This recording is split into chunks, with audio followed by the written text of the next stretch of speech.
o turismo nacional possa novamente ser reaquecido. Mas para trazer turistas internacionais, o prazo pode ser de 2 anos. Como construir uma reabertura do turismo segura para que as pessoas possam novamente aproveitar as maravilhas do interior do estado de São Paulo, por exemplo, ou as praias, sem a insegurança provocada pelo coronavírus? Boa tarde. Bom, Pablo, Marcelo, essa pergunta o mundo inteiro está se fazendo.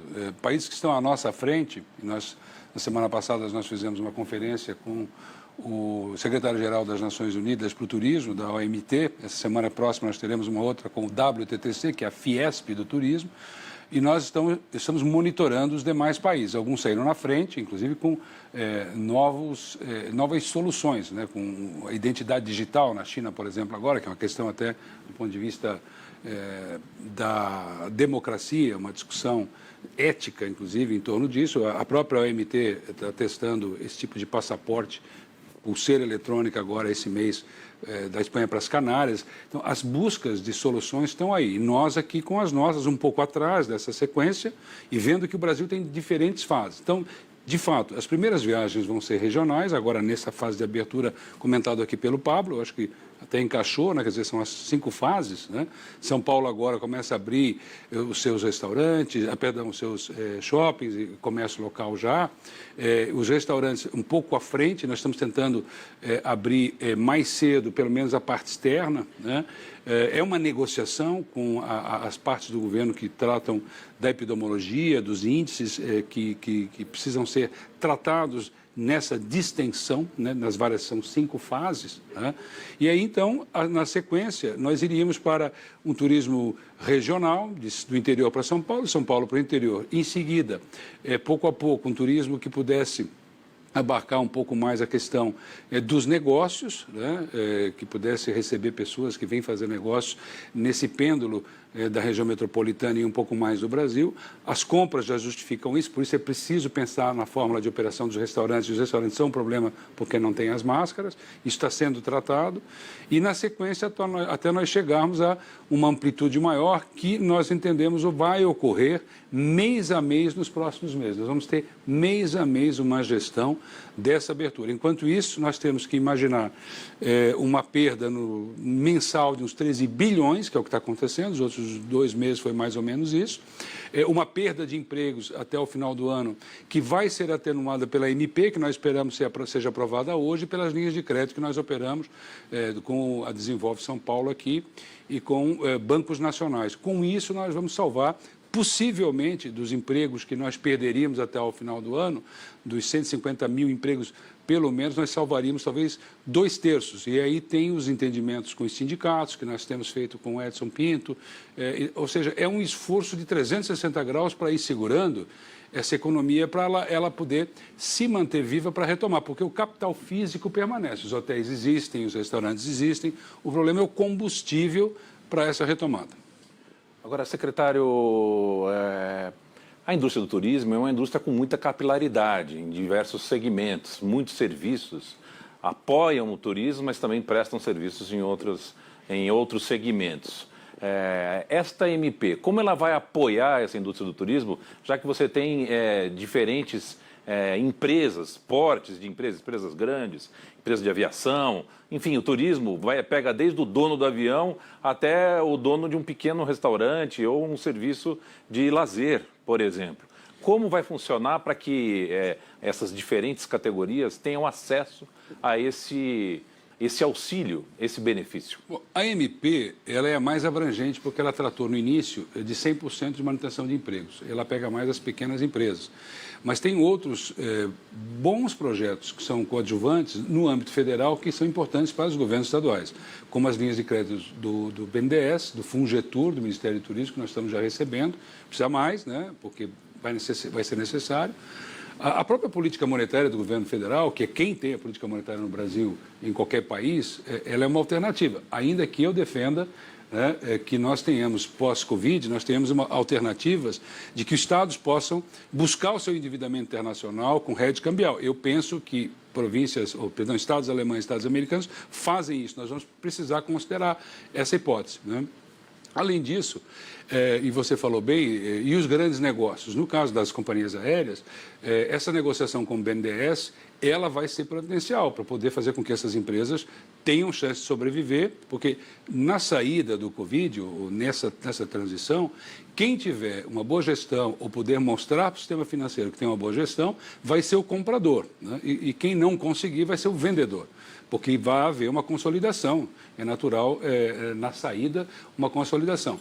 Os sinais positivos aparecem já. A valorização nos últimos 10 dias das ações da Gol, da Azul, da Latam, foram altas, inclusive da Latam no exterior, 115%. Aqui a Gol 50%, a Azul 50%.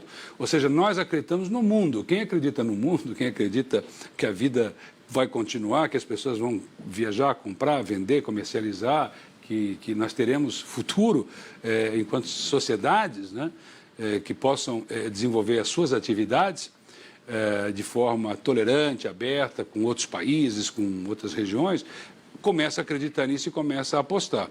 Evidentemente que vai ocorrer isso, e pelo que indica a Europa, pelo que indica a China, por isso que eu falei no início do que é esse novo normal, com tecnologia, com um novo comportamento que os orientais já vêm fazendo desde SARS e MERS.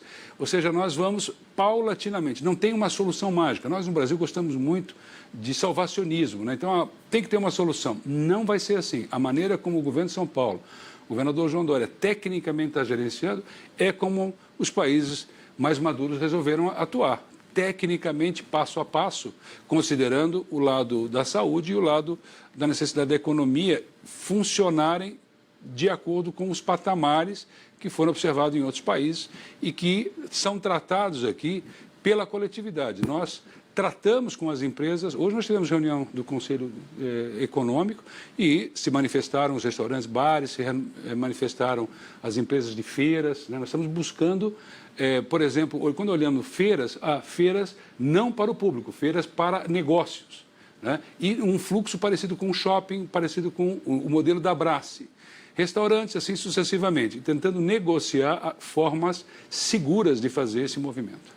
Essa medida provisória é a 936, em tramitação no Senado, se aprovada, seguirá para a sanção presidencial e trata da possibilidade de suspensão de contratos para a manutenção dos empregos do setor de turismo. Secretário, São Paulo é uma cidade reconhecida pelo seu potencial de turismo de negócios. Acabamos de falar aqui no Tarde Band News sobre a possibilidade de tombo na economia do mundo todo. A OCDE fez um parâmetro para um cenário possível e o pior cenário possível caso a pandemia não seja controlada nos próximos meses. Como manter essa identidade de São Paulo como uma cidade que atrai o turismo de negócios, sabendo que lá fora a situação vai demorar para ser reerguida novamente? Bom, eu sou crítico do ambiente de negócios do Brasil há muito tempo. Acho que, aliás, mais do que acho, né, eu tenho uma convicção de que um país que tem o maior potencial natural para turismo do mundo, o 8º maior potencial cultural do mundo para turismo, que tem um mercado interno como nós temos, que temos empresas, negócios e uma economia pujante, um mercado comum, o Brasil praticamente é um mercado comum.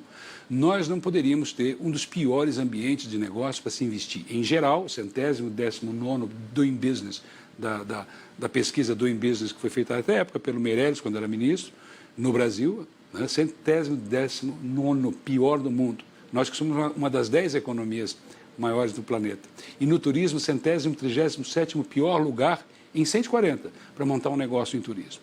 Então, nós precisamos, e isso é parte integral do nosso esforço aqui em São Paulo, com projetos de melhoria do ambiente de negócio. Como no ano passado nós baixamos impostos do combustível das aéreas e conseguimos fomentar com promoção, com 700 frequências semanais de voos, nós crescemos 5%. Não é possível fazer isso agora. Paradoxalmente, é possível fazer mais. Como nós perdemos 95%, nós temos que fazer um esforço com segurança para sair mais fortes. No entanto, não acontecerá até o final de 2021, né? Não acontecerá 100%, possivelmente, a retomada toda, né? Voltar ao patamar anterior.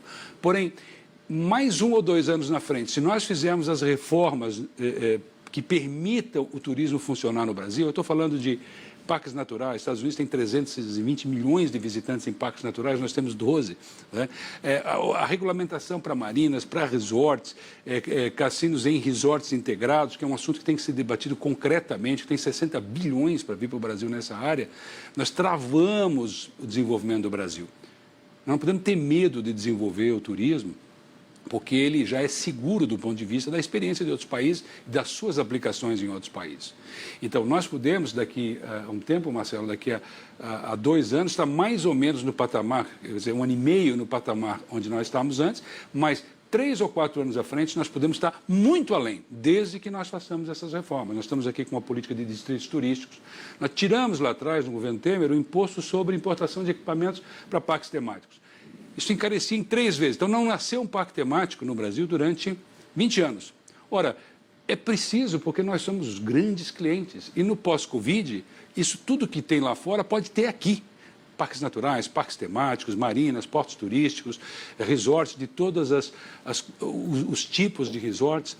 Tudo isso pode ser feito no Brasil, desde que se deixe fazer, com capital brasileiro e com capital do mundo. Mas que não seja 10 anos para licenciar um empreendimento, que não seja esse caos, essa confusão jurídica e a insegurança jurídica. Se nós abrirmos as portas com regras definidas, temos a coragem é coisa assim, de maturidade, dizer isso pode, isso não pode, e sairmos dessa discussão infinita de que nós não temos competência no Brasil para fazer o que os outros países fizeram, nós não confiamos uns nos outros para fazer. Bom, aí nós estamos dizendo que não precisa desenvolver a economia, que os jovens não precisam ter empregos e que a criminalidade pode crescer à vontade porque nós estamos com medo da coisa errada. Nós temos que escolher do que nós estamos com medo. Medo de enfrentarmos essa potencialidade de utilizar para nós, para o nosso desenvolvimento. São Paulo tem uma situação única no hemisfério sul inteiro, porque São Paulo tem todos esses potenciais, o estado de São Paulo, e não só, o Brasil inteiro tem potenciais imensos, mas aqui nós temos o cliente e o produto. O que falta é desenvolvê-lo na escala de desejo do paulistano e do paulista. E isso pode ser feito aqui com essas novas regras do jogo. Secretário, o turismo é eminentemente presencial. É assim que a roda gira com mais velocidade e intensidade.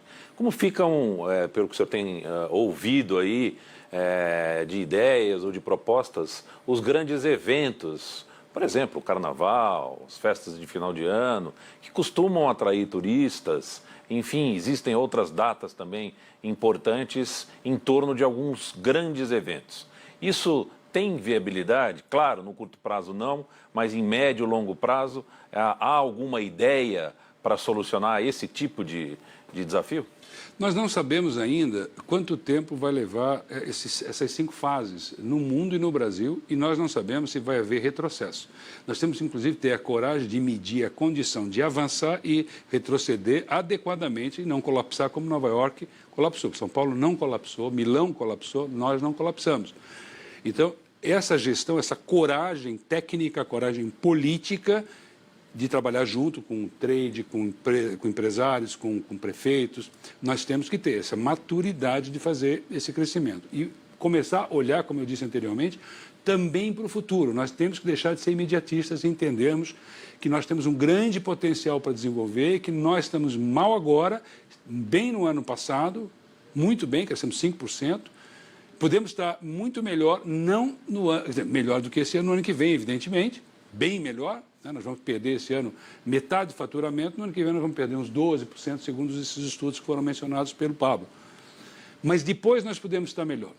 Bom, com relação aos eventos, os primeiros que deverão retomar serão os eventos de feiras business to business, é o chamado negócio, né? Quer dizer, sem o público final, que isso é muito importante para o turismo, mas também para as cadeias de produção. Se você pegar uma Francal, por exemplo, ela é importante que ela possa ter uma versão virtual, né? Mas é importante que as pessoas em algum momento se encontrem e peguem no calçado, vistam o calçado. Isso é difícil substituir. A ergonomia de um sapato, o sentimento da negociação e conversar com as pessoas é diferente. Nós vamos buscar isso.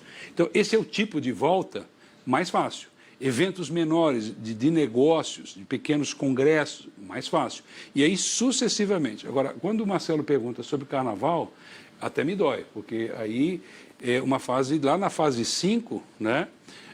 E a única saída que eu vejo é Veneza, baile de máscaras, né? Porque nós nos adaptamos, né? Quem sabe o carnaval de máscaras seja o verdadeiro, volta ao estilo veneziano. E aí nós temos que nos adaptar, o turismo fez isso. Quando houve 11 de setembro, quando nasce o WTTC, as pessoas começaram a ter que fazer aquelas checagens de tirar cinto, roupa, isso e aquilo e tal, e todo mundo até se ofendeu, principalmente quando ia para os Estados Unidos. Hoje nós temos isso no Brasil, nós não temos terrorismo, mas temos essas medidas. Numa nota um pouco mais, eu diria, lúdica, né? O cigarro, as pessoas fumavam dentro dos aviões e dentro dos aeroportos, né? Acendia a luzinha e o camarada acendia o cigarro. Eu era um deles, quando eu fumava, né? Hoje isso nem pensar, né? Quando teve a SARS e a MERS, o Oriente começou a usar máscara. E nós começamos no mundo a ver pessoas do Oriente usando máscaras. Nós achávamos isso até, sei lá, exibicionismo, medo, a gente não sabia o que era. Hoje nós compreendemos. No entanto, foi nesses países onde mais cresceu o turismo. As pessoas simplesmente colocaram suas máscaras e foram em frente. Daqui a pouco vai ter uma máscara melhor, uma máscara com respirador, com filtro. Os seres humanos se adaptam à tecnologia, à tal da pulseira, isso e aquilo, e nós vamos em frente, porque nós sempre fomos assim, nós seres humanos. A gente sempre foi em frente, né? E aí agora é isso, é esse momento. E muita gente tem falado, não só da ideia do novo normal, que a gente não sabe exatamente, porque vai vir tecnologia, vem muitas coisas, mas também da nova atitude em geral perante a vida, porque nós estamos muito acelerados, né? Todo mundo querendo fazer tudo ao mesmo tempo e desejando tudo, e agora houve uma reflexão, uma volta aos valores, à família, aos amigos, pensar quanto vale tudo que nós já temos, né? E esperar que isso também nos ajude a fazer um tipo de desenvolvimento econômico mais balanceado, né? E isso pode beneficiar o Brasil à medida que desconcentre o turismo dos lugares onde já tinha um negócio chamado superturismo, overturismo, né? Nos permitindo ocupar um monte de espaços com os nossos parques naturais, com tantas coisas que nós temos no Brasil para oferecer. Então, é preciso olhar a oportunidade, por isso eu insisto muito que a gente faça uma reflexão, no caso do turismo, que emprega 10% dos brasileiros, quase 10% do PIB do Estado de São Paulo, no nosso caso, que nós façamos uma reflexão sobre as oportunidades que nós temos de sermos uma potência de turismo, uma potência genial com música, com essas coisas todas. E tem tantas coisas que a gente pode ser, e pode ser para nós, para o Brasil e para o mundo no segundo momento, né? Então agora é a tarefa também de fazer coisas de casa e não ficar só pensando, ai que ruim que está. A pergunta é, como é que pode ficar melhor? E aí, o principal oponente do turismo no Brasil é o Estado, em todos os seus níveis, federal, estadual, municipal, judiciário, legislativo, executivo. É o país é o país do preconceito.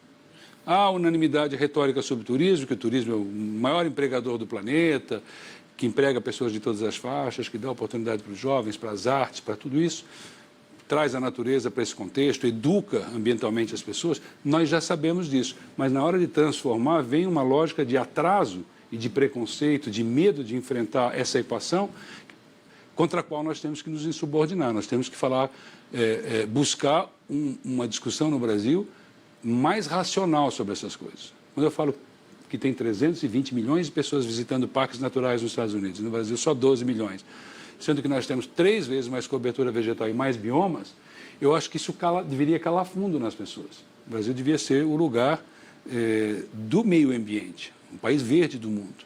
A música é a mesma coisa, né? Locais para shows. Aí muita gente vai dizer assim, mas espera aí, o que tem resorts e cassinos com isso? É onde os músicos tocam, onde as coisas acontecem, é nesses lugares. Em Singapura, por exemplo, é assim, né? O Japão está entrando nisso. E nós queremos entrar na OCDE. Queremos ser um dos países da OCDE. Os países da OCDE já resolveram todos esses problemas. Marinas, portos turísticos, parques naturais, tudo está resolvido. Então, ser da OCDE não é ter uma carteirinha de membro que não cumpre a mesma lógica do desenvolvimento econômico. O mais barato disso, evidentemente, é que eles já aprenderam por nós. E a sabedoria é não aprender com seus próprios erros, necessariamente, é aprender com os erros e acertos deles. E eles já nos mostraram o caminho. Falta-nos, talvez, a coragem de querer mudar no Brasil, porque o Brasil é muito conservador nesse aspecto. Tem que ver, vamos ver, né? vamos analisar, isso atrasa, a gente vai perdendo gerações com isso. Dois exemplos de grandes eventos de São Paulo são a Fórmula 1 e o Festival Lollapalooza. Inclusive, o Lollapalooza foi reagendado para dezembro. Secretário Vinícius Lumet, secretário estadual de Turismo de São Paulo, obrigado pela presença aqui no Band News TV, pelas explicações e até a próxima. D'Angelo também, obrigado pela presença. Até a próxima. Bom trabalho. Valeu. O intervalo agora. Tarde Band News volta daqui a pouquinho. Até já.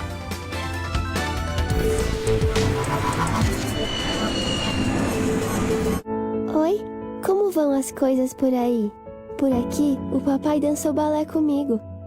A mamãe me contou que tem pessoas que salvam vidas igual aos super-heróis. E a minha professora arrumou um jeito de continuar passando a lição de casa. Eu escrevi esse texto para você se cuidar. E daqui a pouco a gente se vê.